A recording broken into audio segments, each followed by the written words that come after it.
can see, we've got a huge piano right here in center field, and we've got an international superstar that's going to perform for you guys in just a couple of seconds here. A man of many, many talents. He's going to perform the national anthem coming up in just a little bit, but right now is a chance to actually hear some of his music as well, and a chance to learn about Japanese musician and composer YOSHIKI.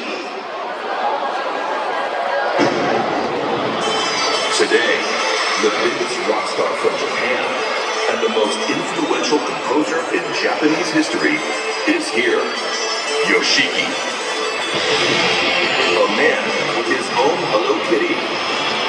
YOSHIKI is the first Japanese artist to have his handprints immortalized at Hollywood's famous Chinese theater for the first time in its 100-year history. YOSHIKI is a rock drummer and leader of the band X Japan, as well as a classical pianist. He's performed at Carnegie Hall, Coachella, and Madison Square Garden, and sold out Tokyo Dome 18 times.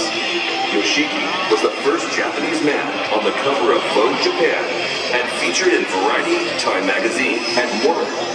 Tonight, he's here at Dodger Stadium, the global rock star, YOSHIKI.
Give it up for YOSHIKI one more time. All right, I'm out here in Centerville Plaza, and you know, out here we have a DJ who always gets the party started. Today, all the way from Osaka, Japan. He's a DJ, he's a musician.